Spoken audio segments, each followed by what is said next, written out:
सभ्य समाज कौन बनाता है? अच्छा देश कौन बनाता? हम नागरिक ही तो बनाते हैं। हम इस देश में पैदा होने वाले युवा युवती तो बनाते हैं। अगर हम अच्छे रहेंगे तो हमारा देश का नाम अच्छा रहेगा। कहते राम राज्य लाओ, राम राज्य लाओ, तो राम राज्य कैसे आएगा? राम राज्य कहीं विदेशों से नहीं आएगा, कहीं आसमान से नहीं आएगा, कहीं धरती से नहीं निकलेगा। राम राज आएगा जब हम जो है राम की तरह आचरण करेंगे, जब हम सीता की तरह आचरण करेंगे, जब हम लक्ष्मण की तरह आचरण करेंगे, जब हम भरत की तरह आचरण करेंगे, तब राम राज आएगा। मानुष तन भी क्यों मिला है? मानुष तन भी इसलिए नहीं मिला है कि हम जो है अच्छे अच्छे कपड़े पहन ले, अच्छा भोजन कर ले, अच्छी अच्छी जगह घूम आए और बस हमारे जीवन का अंत हो गया।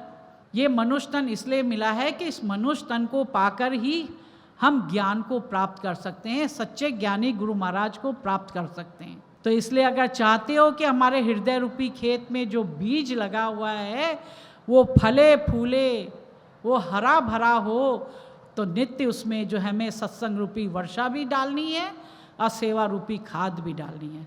ये जैसे कैंसर का रोग है, ऐसे ये मोबाइल का रोग अब सारे जो है, चाहे वो बूढ़ा हो, चाहे वो जवान हो, चाहे वो बच्चा, सब पे वो मोबाइल का कैंसर रूपी रोग लग चुका है।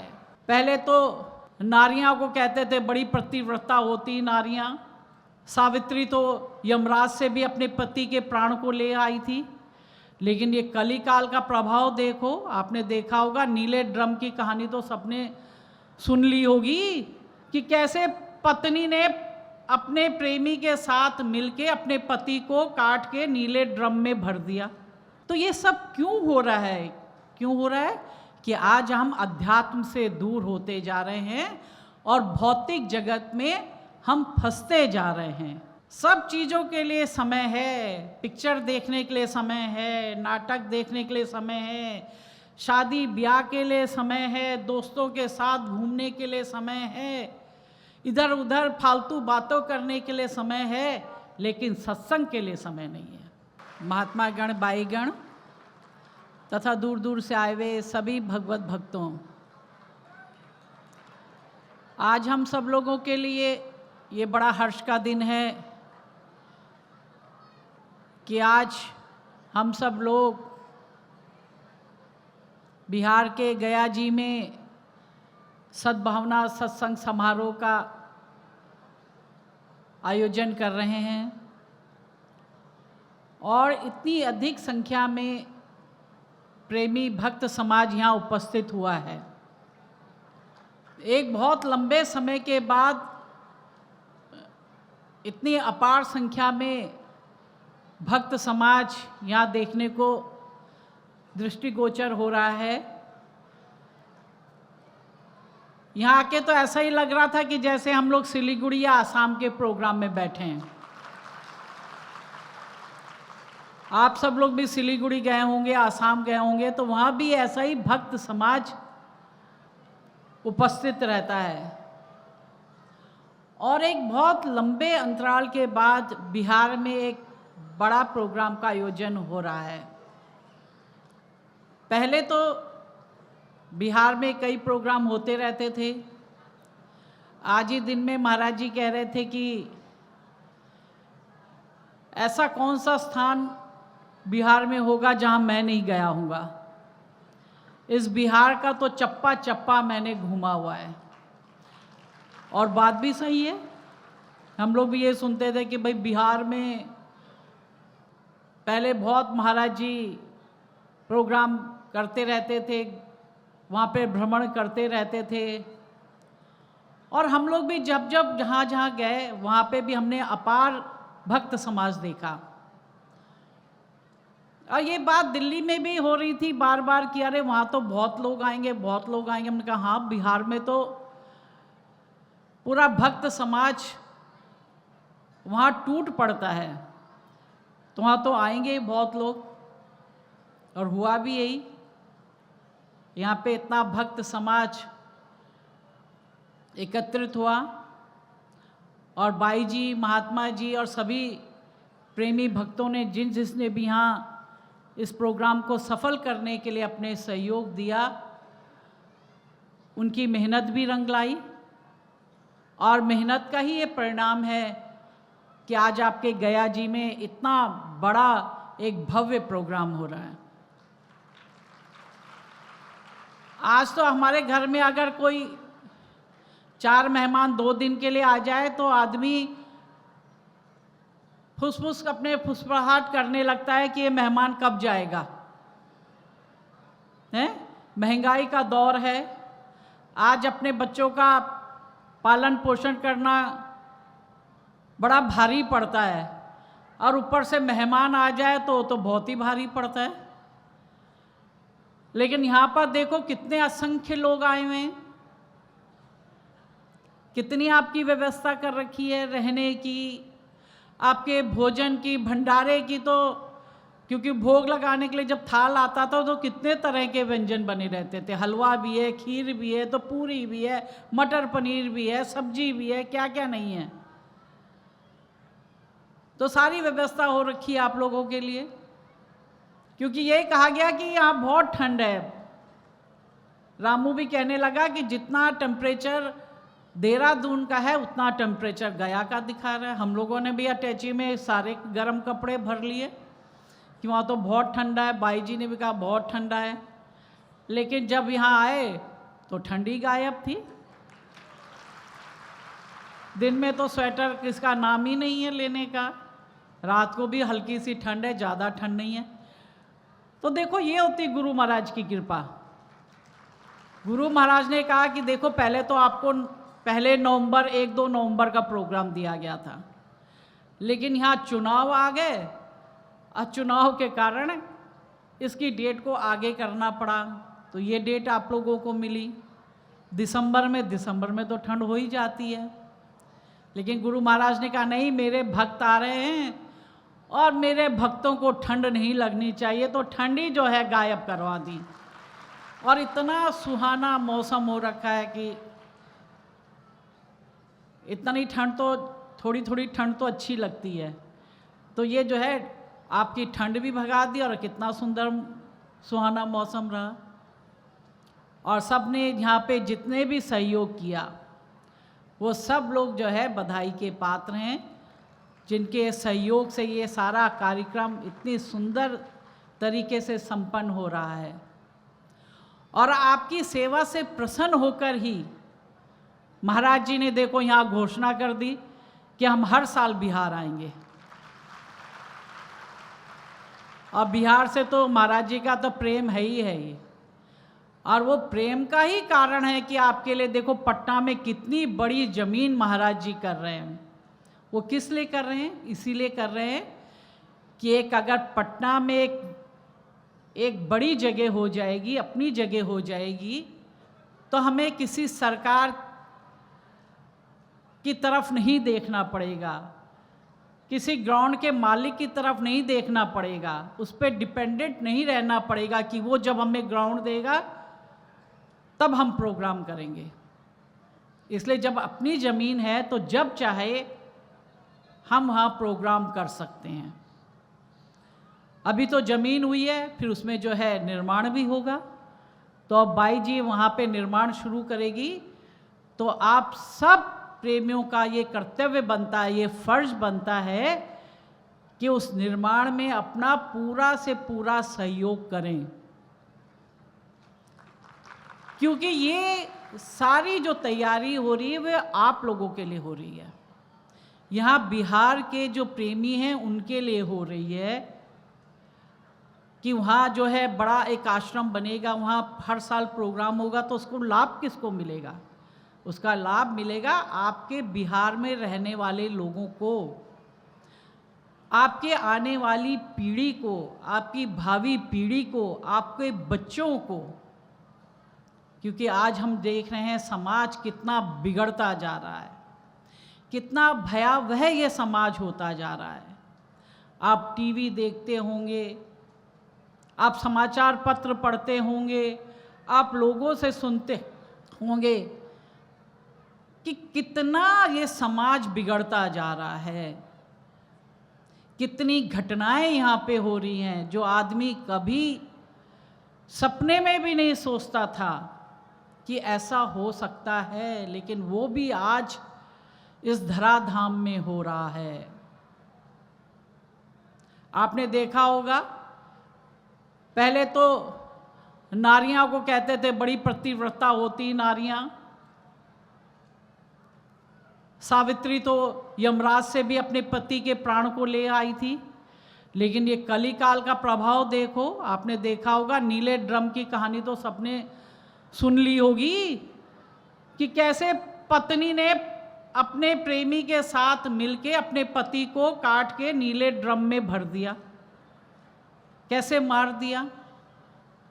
एक और कहानी सुनी होगी, पति को घुमाने ले गई शिलोंग और वहाँ खाई में उसको गिरा दिया और ये बताना चाहा कि भाई कोई लुटेरे आए, उन्होंने हम पे लूटा और हमारे पति को गिरा दिया। लेकिन देखो, सच्चाई कभी छुप नहीं सकती। सच्चाई एक ना एक दिन सामने आती है। सच्चाई सामने आई, पकड़ी गई। आज वो लड़की भी और उसका जो उसका दोस्त था वो सब अब जेल में पड़े हुए हैं। तो मतलब ये कहने की बात है कि जहाँ ये सब बातें कभी सपने में भी आदमी नहीं सोचता था, आज वो घटनाएं हो रही हैं। जो कभी आप सोच सकते थे कि एक जो स्त्री अपने पति को मार सकती है, आज वो काम हो रहे हैं। तो ये सब क्यों हो रहा है? क्यों हो रहा है कि आज हम अध्यात्म से दूर होते जा रहे हैं और भौतिक जगत में हम फंसते जा रहे हैं। संसार के भौतिक आकर्षण, संसार की जो है चकाचौंध, संसार के भारी आकर्षण, ये हमारे मन को इतना आकर्षित कर रहे हैं कि हम सब अपनी सीमाओं को भूल गए हैं कि हमारी क्या सीमा है, हमें किस सीमा के अंतर्गत रहना है। लेकिन नहीं, हम वो सब भूल गए हैं और सीमाओं को लांघते जा रहे हैं। आज भाई भाई का खून कर रहा है, बेटा बाप को मार रहा है, बेटा माँ को मार रहा है।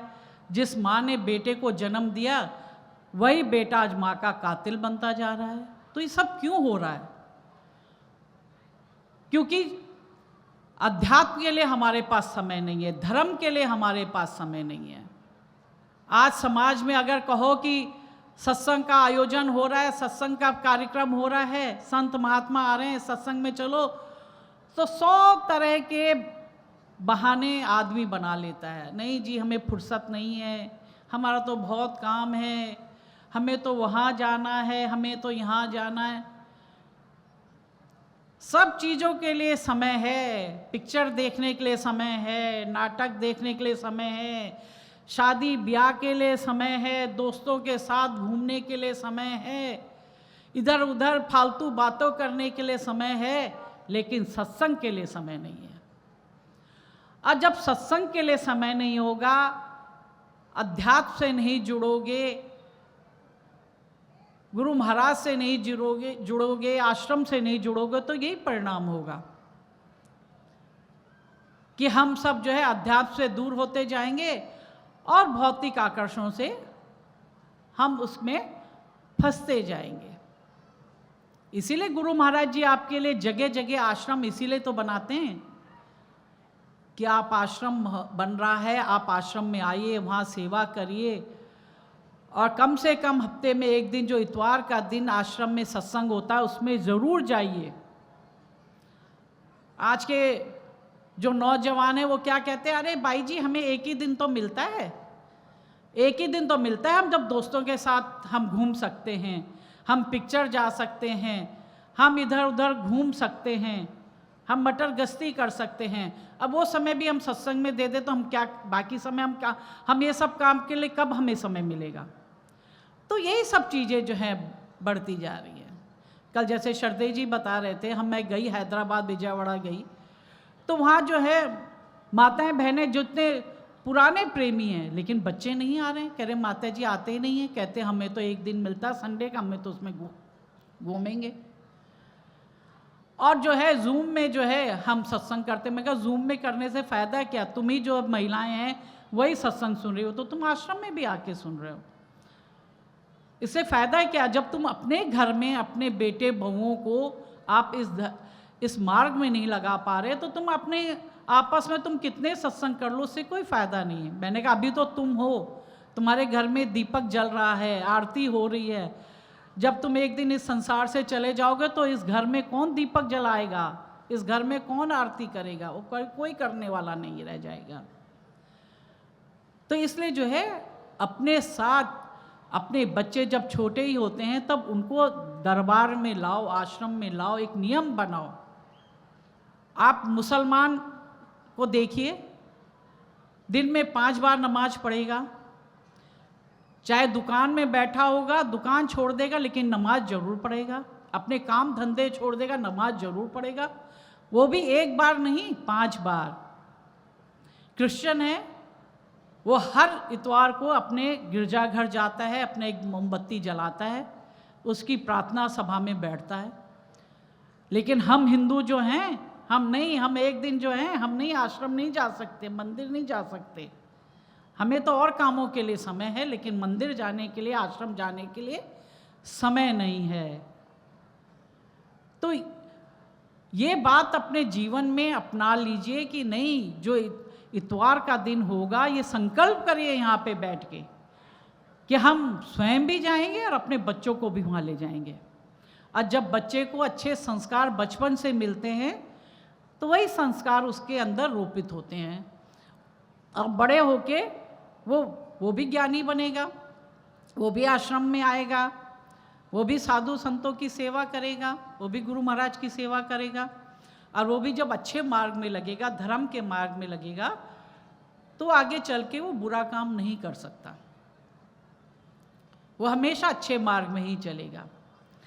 इसलिए अगर हम चाहिए कि हम अगर धर्म के मार्ग में चले, नीति के मार्ग में चले, कल्याण के मार्ग में चले, तो उसको ज़रूरत होती है बचपन से ही हम अगर चलेंगे तो हम अच्छे इस देश के नागरिक बन सकते हैं, सभ्य समाज के नागरिक बन सकते हैं।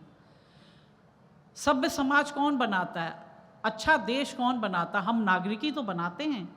हम इस देश में पैदा होने वाले युवा युवती तो बनाते हैं। अगर हम अच्छे रहेंगे तो हमारा देश का नाम अच्छा रहेगा, अगर हम अच्छे नहीं हैं तो फिर देश का नाम भी कैसे अच्छा रहेगा। इसीलिए आप लोग तो कितने ऐसे होंगे भाई बहन जो खेती करते होंगे, तो जब आप खेती करते हैं तो आप देखते होंगे अगर कोई पेड़ लगाते हैं, अगर वो टेढ़ा मेढ़ा होने लगता है तो क्या करते हो आप, उसमें एक लकड़ी लगाओगे, एक सुतली से उसको बांध दोगे जिससे कि पेड़ टेढ़ा ना हो, और आप देखते हैं कि फिर जो पेड़ जो है वो सीधा उग रहा है, टेढ़ा मेढ़ा नहीं हो रहा है।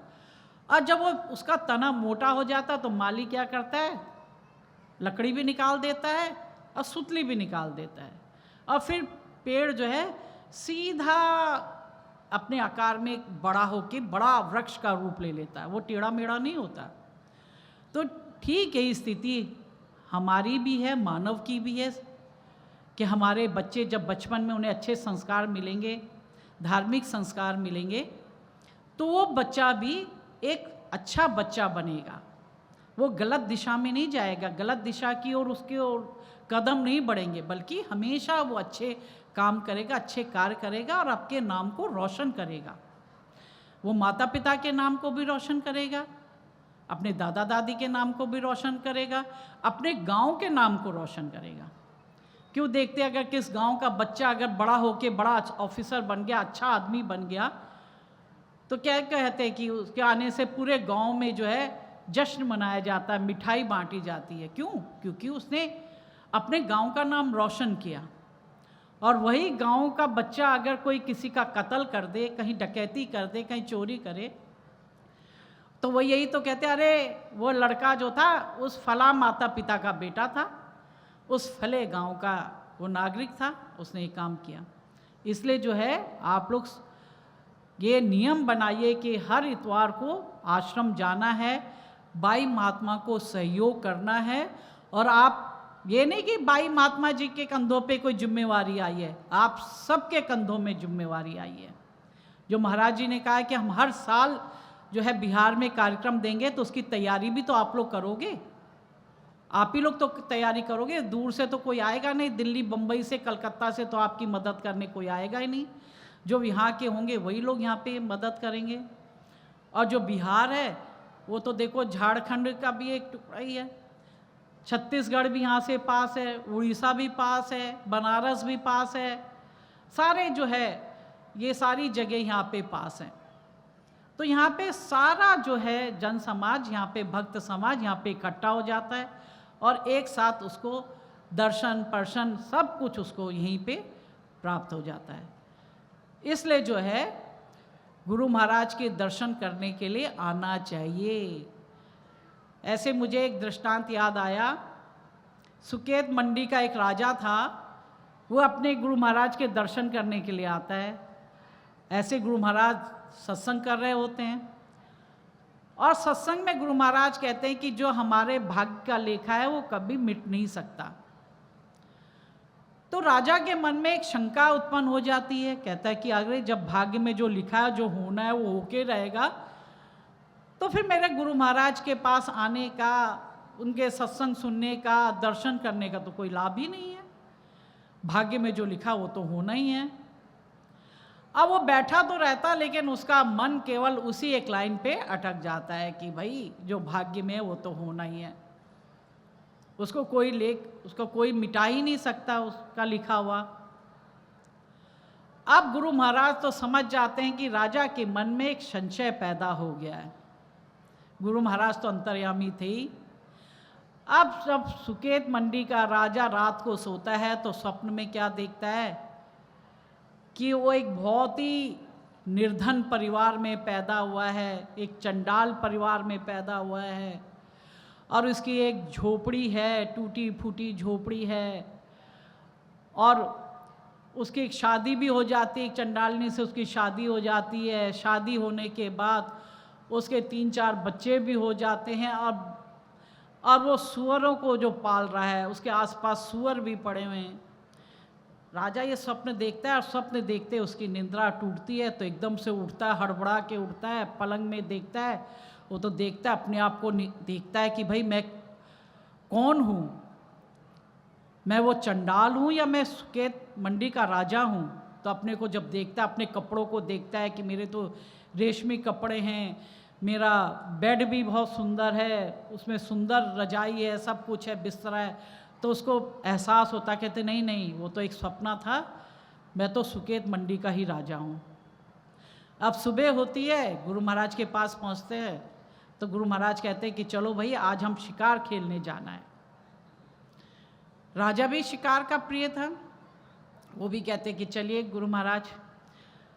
तो गुरु महाराज कहते देखो हम जंगल में जाएंगे, शिकार करने जाएंगे, जिसको भी जो शिकार मिलेगा उसके पीछे केवल एक ही व्यक्ति जाएगा, सब एक साथ एक शिकार के पीछे नहीं पड़ेंगे। और सब जो है जंगल में जाके कोई एक रास्ते जाता है, कोई दूसरे रास्ते, कोई सब अलग अलग रास्तों में चल लेते हैं। सुकेत मंडी के राजा को भी एक हिरण दिखाई देता, उसके पीछे वो जाते हैं। हिरण बड़ी तेजी से दौड़ता है, राजा भी उसके पीछे जाता है, लेकिन हिरण जो है छलांग लगाते लगाते उससे अदृश्य हो जाता है। अब राजा जो है जंगल में भटक जाता है और जब साथी थे वो भी बिछुड़ जाते हैं। अब राजा उस जंगल में भटकते भटकते कहते मैं अब कहाँ जाऊँ। तो राजा एक पेड़ में चढ़ के देखता है, तो देखता है दूर एक गांव और एक जगह से एक धुआं निकल रहा है, किसी की रसोई जल रही होगी तो उसमें से धुआं निकल रहा है। तो राजा पेड़ से उतरता है और उस गांव की तरफ जाता है और उस जहाँ से धुआं निकल रहा था उस झोपड़ी में प्रवेश करता है। तो जब उस झोपड़ी के पास आता तो राजा कहता है ये झोपड़ी तो मेरी देखी हुई लग रही है।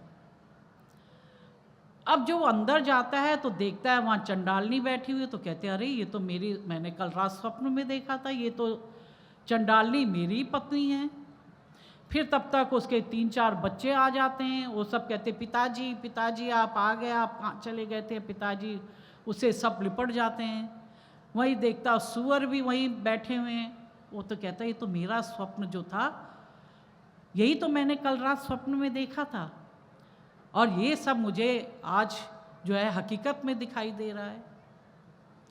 तब तक उसके बच्चे बिलखने लगते हैं, पिताजी आप कल चले गए थे और माँ का तो देखो रो रो के बुरा हाल हो रहा है, माँ ने तब से खाना नहीं खाया, आपके तो कल चले गए थे। तब तक गुरु महाराज भी के भी जो साथी थे, जो लोग थे, वो भी राजा को ढूंढते ढूंढते उनके पास आ जाते। गुरु महाराज भी आ जाते हैं। वो बच्चों से कहते कि भाई ये तुम्हारे पिताजी नहीं है, ये तो मेरा शिष्य है, सुकेत मंडी का राजा है। तो बच्चे कहते नहीं नहीं, कल पिताजी का देहांत हो गया था, वो मर गए थे ये, लेकिन आज भगवान की कृपा ऐसे हुई कि जीवित होके फिर हमारे पास आ गए। गुरु महाराज उन्हें बच्चों को बहुत समझाते, लेकिन बच्चे मानने को तैयार नहीं होते। कहते नहीं, ये तो हमारे ही पिताजी हैं। तब गुरु महाराज कहते हैं, अच्छा तुम्हारे पिताजी की कल मृत्यु हुई तो तुमने उन्हें जलाया, दफन किया, कहाँ किया, वो जगह हमें दिखाओ। तो बच्चे कहते हैं हम तो इतने गरीब हैं, हमारे पास तो लकड़ी की के पैसे ही नहीं थे कि हम लकड़ी लाते और अपने पिता को उसमें जलाते। तो हमने अपने पीछे का जो जगह थी झोपड़ी के पीछे, उसमें हमने उन्हें दफन कर दिया। गुरु महाराज कहते अच्छा जो चलो हमें पीछे ले जाओ, अब मिट्टी खोदो, अगर मिट्टी खोदने के बाद अगर उसमें तुम्हारे पिताजी मिलेंगे तो ठीक है, अगर नहीं मिलेंगे तो ये तुम्हारे पिताजी होंगे। बच्चे जब वो मिट्टी खोदते हैं तो देखते हैं उसमें उनके पिता की जो है वो लाश पड़ी हुई है। तब बच्चों को समझ में आ जाता है, कहते नहीं नहीं, ये आपके शिष्य हैं, आप ही के सुकेत मंडी के राजा हैं। तब गुरु महाराज उस शिष्य को समझाते हैं और कहते हैं कि देखो, सुकेत मंडी के राजा को कहते देखो, ये होता है गुरु महाराज के दर्शन करने से, उनका सत्संग सुनने का प्रभाव, कि जो तुम्हारे भाग्य में लिखा था कि तुम्हारी मृत्यु होनी थी, तुम्हारा जन्म होना था, तुमने एक चंडाल के घर में पैदा होना था, एक चंडालनी से तुम्हारा विवाह होना था, तुम्हारे 3-4 बच्चे होने थे और तुम्हें इसी गंदगी में रहना था। लेकिन तुमने जब कल गुरु महाराज के दर्शन किए तो वो सारा जो था, वो सारा जितने सालों का समय था, वो एक क्षण में ही तुम्हारा कट गया और तुम जो हो, तुमने सब उस चीज़ को काट लिया। ये होता है गुरु महाराज की दर्शन करने की कृपा से जो होता है, भक्त को ये लाभ प्राप्त होता है। तब जो है सुकेत मंडी को समझ में आता है कि मैं कितनी बड़ी गलती कर रहा था, मेरे हृदय में कितना बड़ा संशय एक पैदा हो गया था कि जो भाग्य में लिखा वो होना है, तो मैं गुरु महाराज के क्यों दर्शन करूं, क्यों उनके पास जाऊं। तब वो दंडवत प्रणाम करके गुरु महाराज से माफ़ी मांगते हैं और फिर वो अपने सुकेत मंडी अपने राज्य में वापस चले जाते हैं। तो ये केवल एक सुकेत मंडी राजा की कहानी नहीं है, बल्कि ये सब हमारे संसारी जीव पे ये आधारित है कि हम जब गुरु महाराज की शरण में आते हैं, गुरु महाराज के होके रह जाते हैं, तो हम अपने जीवन के जितने भी कष्ट हैं, जितनी भी बुराइयां, हम उन सब को जो है अपने जीवन से बाहर कर देते हैं और हमारा जीवन एक सच्चा, एक शुद्ध जीवन हमारा बन के रह जाता है। लेकिन उसके लिए हमारी सच्ची आस्था होनी चाहिए, सच्चा हमारा दृढ़ संकल्प होना चाहिए। अगर हमारी आस्था सच्ची नहीं है, हमारा संकल्प दृढ़ नहीं है, फिर तो हम जो है ये संसारी जो है दलदल है, उसी दलदल में फंस के रह जाते हैं। जैसे दलदल होता है ना, उसमें आदमी जाता है और कितनी कोशिश करता है निकलने की, वो निकल नहीं पाता। अंत क्या होता है, उसी दलदल में उस जीव के प्राण पखेरु उड़ जाते हैं। तो वही ठीक स्थिति हम लोगों की भी है। अगर हम गुरु महाराज से दूर हुए तो हम भी क्या है, इस संसारी रूपी दलदल में हम भी फंसते जाते हैं और धीरे धीरे उसमें जाते जाते एक समय ऐसा आता है कि हम उस दलदल में पूर्ण रूप से समा जाते हैं और हमारे जीवन का अंत हो जाता है। और फिर अंत होगा तो क्या होगा, जो जीवन भर हमने कर्म किया वो हमें प्राप्त होगा। अगर हमने भजन किया, सुमिरन किया, सेवा करी, गुरु महाराज जी को के दर्शन किए, तो क्या है, हम अपने इस लोक को भी तारेंगे और परलोक को भी तारेंगे। और जीवन में छल कपटी किया, दूसरे की बुराई करी, किसी के साथ चोरी करी, किसी के साथ वैमनस्यता करी, किसी को कष्ट पहुंचाया, किसी को दुख पहुंचाया, तो फिर वही 84 लाख योनि में आना पड़ेगा, फिर वही भटकना पड़ेगा। कभी कीट पतंगे बनोगे, कभी पशु की योनि में जाओगे, कभी जानवर की योनि में जाओगे, और इसी प्रकार से फिर 84 लाख योनियों को भटकते रहोगे।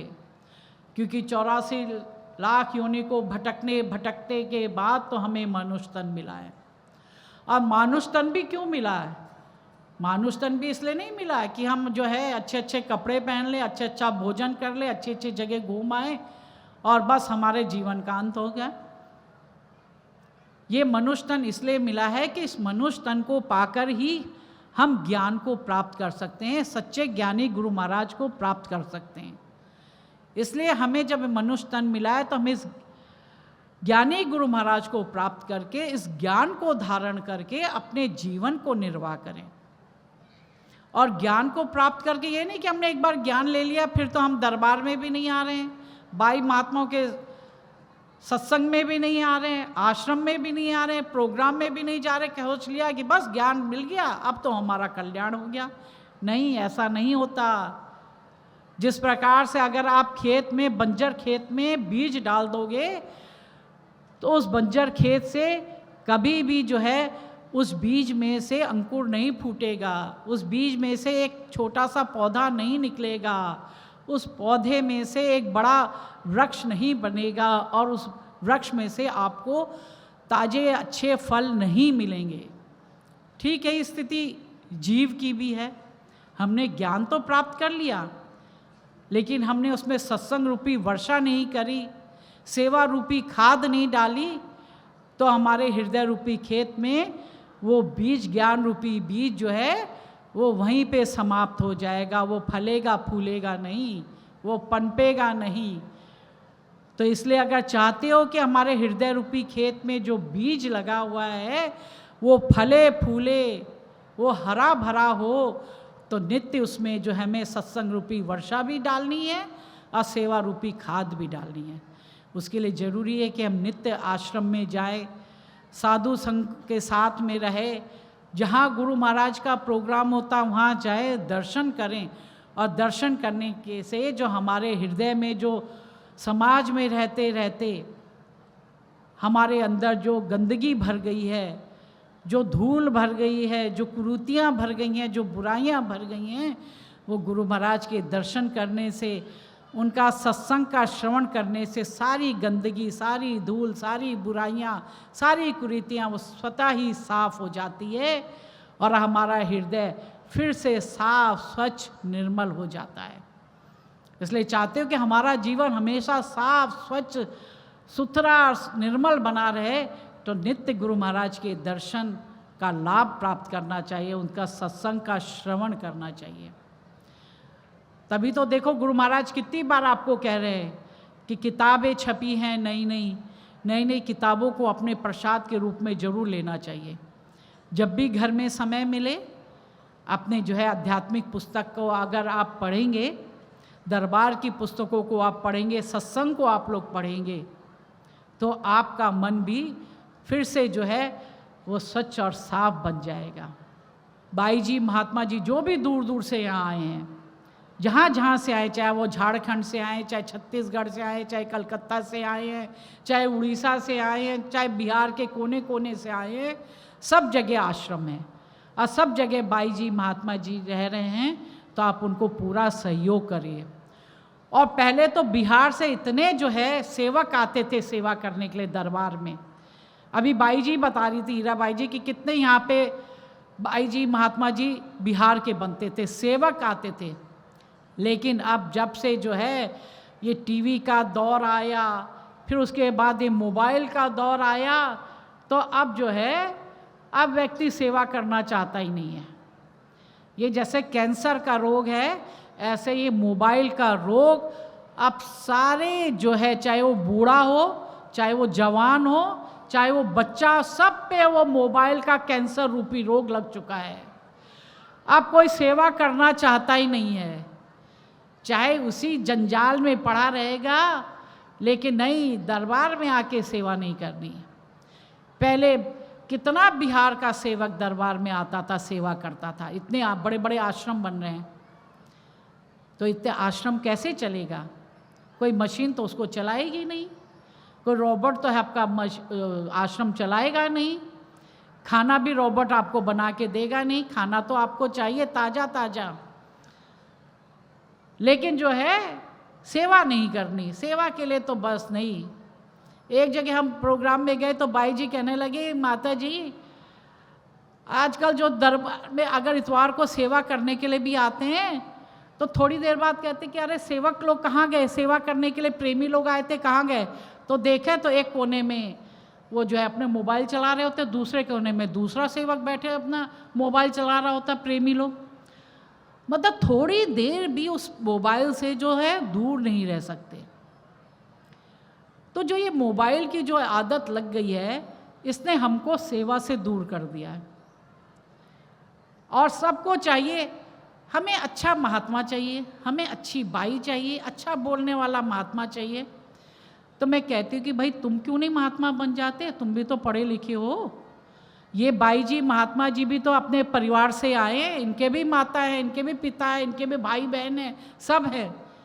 लेकिन जब इनको गुरु महाराज जी का जो मार्ग मिला तो उन्होंने अपने घर परिवार को त्याग दिया कि नहीं, वो मार्ग जो है सर्वश्रेष्ठ है, जो गुरु महाराज जी का बताया हुआ मार्ग है, ज्ञान का मार्ग है, ये मार्ग सर्वश्रेष्ठ है, इस मार्ग पे हमें चलना है। भगवान बुद्ध को तो ज्ञान आपके ही यहाँ हुआ, गया में। भगवान बुद्ध भी तो पहले राजकुमार थे, सिद्धार्थ नाम था उनका। कपिलवस्तु के राजा थे शुद्धोधन, उनके बेटे थे। और उन्हें किस चीज की कमी थी?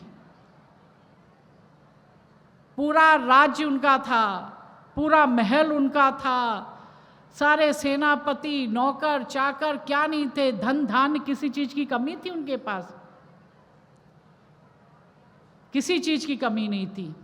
पत्नी भी था, पुत्र भी हो गया था, लेकिन नहीं, उन्होंने जब एहसास किया, जब वो निकले, जब उन्होंने समाज में देखा कि समाज में जरा भी है, बुढ़ापा भी है, मृत्यु भी है, बीमारी भी है, सब चीज़ें उन्होंने देख ली, तो उनका अंत क्या है? उन्होंने कहा ये अंत क्या है? अंत में तो आदमी कुछ नहीं ले गया अपने साथ, ये सब कुछ यहीं रह जाएगा, ये महल भी यहीं रह जाएगा, पत्नी भी यहीं रह जाएगी, पुत्र भी यहीं रह जाएगा, सब कुछ यहीं रह जाएगा।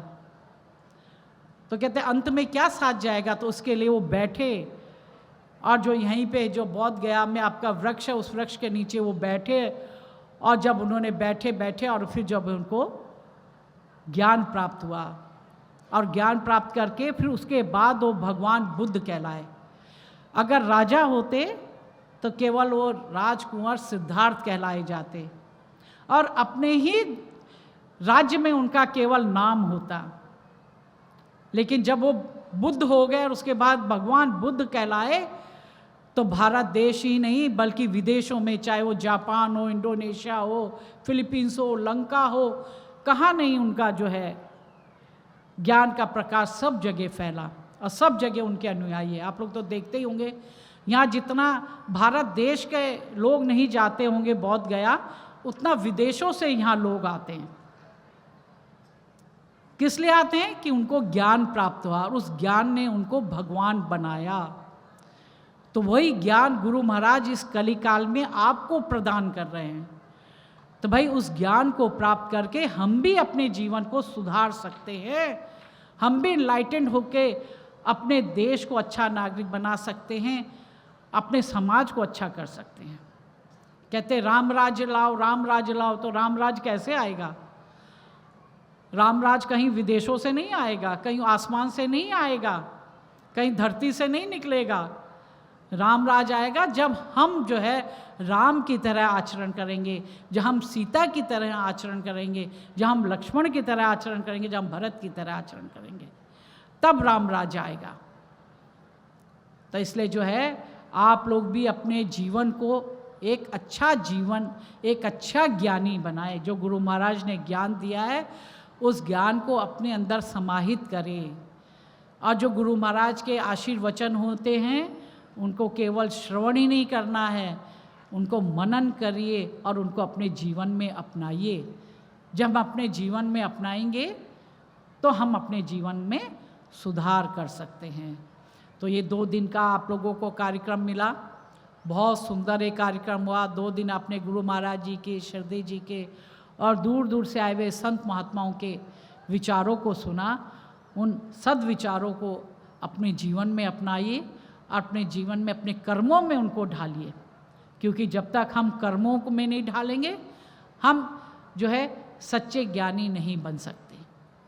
सच्चा ज्ञानी बनने के लिए हमें अपने केवल वाणी से ही नहीं कहना है, बल्कि उनको कर्मों को भी उनको ढालना है। हम तो स्टेज में आके या कोई भी बड़ी बड़ी बातें कर दे, हम ये कर देंगे, हम वो कर देंगे, और जब उसका कर्म देखोगे तो विपरीत, तो उसका कोई असर होगा? कुछ नहीं असर होगा। इसलिए जो कहते हैं उसको अपने कर्मों में ढालिए, और यहाँ से जो भी आपने जो भी ज्ञान प्राप्त कर रहा है उस ज्ञान को अपने जीवन में अपना के हमेशा अपने मन को गुरु महाराज के चरणों में लगा के रखिए। और जो भक्त हमेशा अपने मन को गुरु महाराज के चरणों में लगा के रखता है वो भक्त कभी भी भटक नहीं सकता, अपने राह से वो भटकता नहीं है, वो अपने लक्ष्य को प्राप्त करके ही रहता है। और एक जीव का लक्ष्य क्या होता है? उस परम धाम को प्राप्त करना। जिस धाम से जब व्यक्ति वहाँ पहुँच जाता है फिर वो लौटता नहीं। इसलिए भगवान कहते हैं जब जीव मेरे धाम में आ जाता है तो मेरा होके रह जाता है, फिर यहाँ से वापस नहीं जाता।